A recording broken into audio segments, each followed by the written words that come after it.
இந்த அடி வயிற்று கொழுப்பை குறைக்கிறதுக்கு தான் இந்த பிரண்டைய. இந்த 4 பட்டையும் முதல்ல சீவிரணும், அதுதான் கொஞ்சம் அரிக்கும். நல்லெண்ணெயை ஊற்றி 4 மிளகாயை போட்டு, உளுத்தம்பருப்பு, பூண்டு வாசனை பிடிக்கும் அப்படின்னாக்கா நல்லாவே போட்டுக்கலாம்.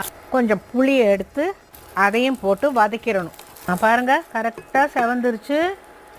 அடுப்பில் கொஞ்சமாக நல்லெண்ணெயை ஊற்றி இந்த பிஞ்சு பிரண்டை இருக்குல்ல, இதை நல்லா வதக்கணும், இல்லாட்டி நாக்கை அரிக்கும். வஜ்ரவல்லி, இதுக்கு சஞ்சீவின்னு பேரான். சஞ்சீவின்னா மூலிகை மருந்துன்னு அர்த்தம். லேசாக பழுப்பு நேரம் வந்துருச்சா, இப்போ பிரண்டை துவையல் நல்லா வழுவழுன்னு அரைச்சிட்டு வந்துட்டா. சோறு கொதிச்சுக்கிட்டு இருக்கு. சுட சுட சோறு வச்சு இந்த பிரண்டை துவையலை போட்டு தொட்டுக்க நெய் போட்டுக்கிடுவேன் நான்.